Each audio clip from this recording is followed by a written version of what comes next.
This is the Retirement Solution Podcast with financial advisor John Hicks, founder of J. Hagan Capital. Glad to have you here with us on the Retirement Solution with financial advisor John Hicks. And if you have questions about your retirement savings plan, or just realizing that you really don't have a plan and just need to get to work on that, we're here to help. Visit us, retirementsolutionradio.com. We also have links posted in the show notes. Or again, it's retirementsolutionradio.com. All right, can we talk about people that are freaking trying? They're trying, man.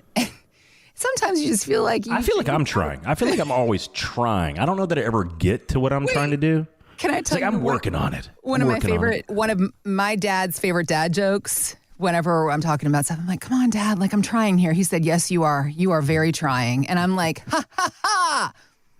Uh-huh. You can use that. You've got 2 daughters. Please feel free to use that on them whenever you get the opportunity. Like, Dad, I'm trying. Yes, you are. You're very trying. It's like, without question. I don't know. I have no idea how my parents did it, but they had 2 boys.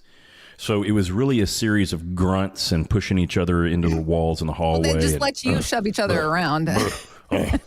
Just grunts and rude remarks. Girls are different. Girls are different. It is a different decibel. It is a different shrillness. It is a different emotional quandary every second of every day.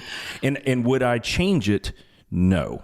But having said that, my gosh, I don't know. I have some friends that have 3, 4, 5. I have one good friend who's got 5 girls. No boys, wow. 5 girls.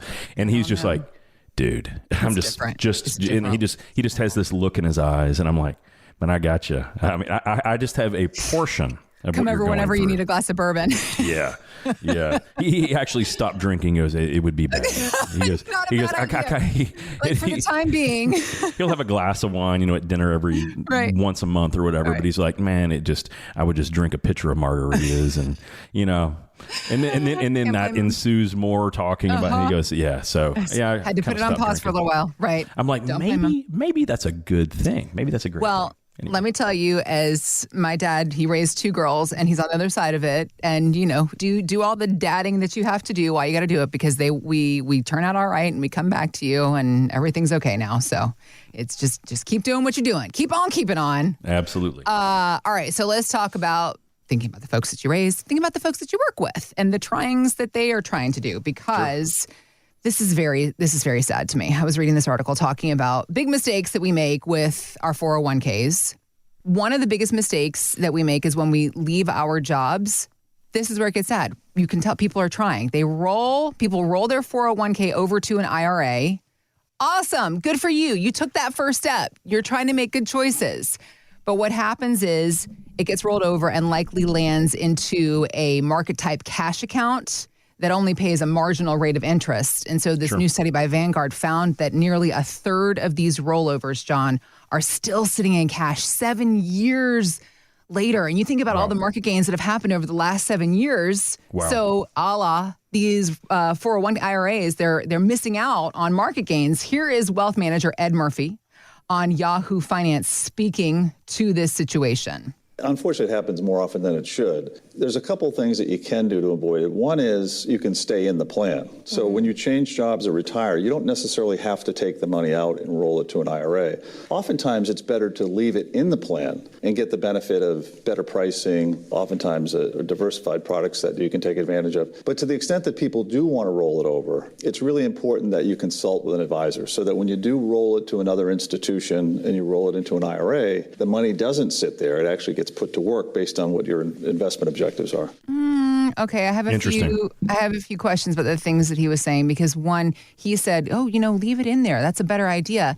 I've heard stories about what happens to fees, and then if you leave a job, the employer might have covered some of the fees while you were there, but once you leave, they're not covering those fees anymore. Also, you're subject to only the options of within those 401ks. So is that the right advice? Yeah. But then, let me pile on here, John. Yeah.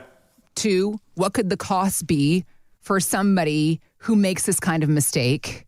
3, how often do you see mistakes like this being made when you're going through a review process?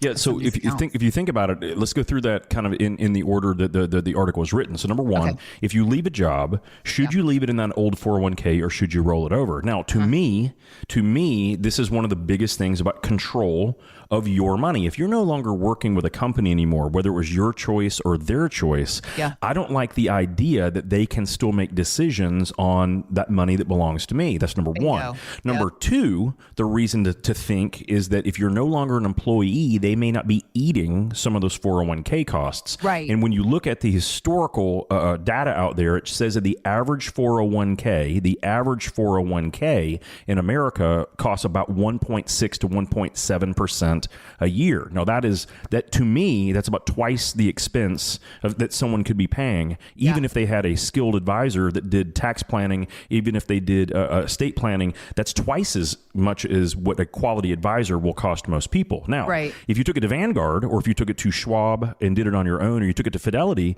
you could maybe even pay a fraction of that amount. You may even be paying less than 0.25% a year, or if you just have a different relationship. So to me, the two major things is, don't you want to control your life savings? And number two, you don't know how much it really is costing you when you've left. So those are the things to consider rolling it over. Now, the interesting part of this article, and what Vanguard found, not because they were thinking about it one day, but they actually did a study.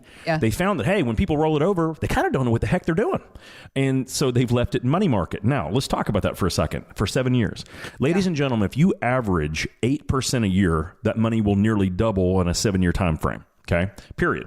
So the market has averaged a little bit better than 12%, which means that if you had rolled over $400,000 7 years ago, it would be closer to $850,000 today if you just invested in a balanced market style investment. Oh my gosh. But what they're saying is hey, people rolled it over. 1/3 is sitting in cash. So 33% of the people have half of the money that they could have had otherwise. Now, that's looking backward, looking in a rearview mirror and trying to drive forward. So the understanding, though, is that the reason why people do this, there are two major reasons. And I talk to people all the time when they're like, yeah, John, so after the 2008 issue or after COVID, I went to cash and I never got out. Now I'm fearful to get back in because that's when things are going to fall apart. I understand that. There is nothing wrong with those feelings. Feelings are great. They're often, it's like conscience. If our conscience is triggering something, if our feelings triggering something, then there could be danger, there could be a problem, or we could be making a poor decision. So that's why those things trigger, right? Those are like our internal human alarm systems. It's kind of like all of a sudden the tornado siren starts going off. We're like, oh no, woo. It's like, I'm about to screw this up. I don't want to do it, which is why it's so important when you're making a major life decision, like you just changed your job, your life saving is sitting somewhere. You may want to bounce that off someone. You don't want to talk to a salesman. That's the whole thing. People are like, man, I don't want to be sold some crap. I 100% agree with that. Yeah. That is the worst thing you can do. That's like saying, man, the last thing I need is a car. Let's go talk to the Chevy dealer real quick. Right. It's like needing a hole in your head. Most of us, if we just look at our ears and mouth, probably don't need more holes in our head. We've already got some. So the objective when we think about things is that we want a sounding board for good information. So should you leave your money in that 401k? It kind of depends. For me, I like control, I like flexibility, and I like the idea that most 401ks are kind of limited to what you can invest in. I personally like some of the CD at this very second. I like some of the CDs and money markets out there paying 5% if I need liquid money, because they're actually better than 5%. Vanguard and Schwab both have accounts that pay better than nearly 5.5% for liquid money market. Now that's for that. Now if someone says, well, John, I don't really need it liquid. Well, then there are funds out there that we can get 7, 8, or 9% that pays you cash on cash. That's right. Those are quality fixed income type funds that pay 7 or 8 or 9. Now, I have never seen any of those ever in a 401k, ever once. Never once have I ever seen anything that has a fixed income fund paying 7 or 8 or 9%, but that exists. So I would want that flexibility. If I'm looking for growth funds, yes, Vanguard Growth is a very great opportunity, but there are others out there that may actually have twice the performance of some of those things. So I like the idea of controlling my own funds or dealing with advisors that are aware of those things and can put me in them. That's a personal thing.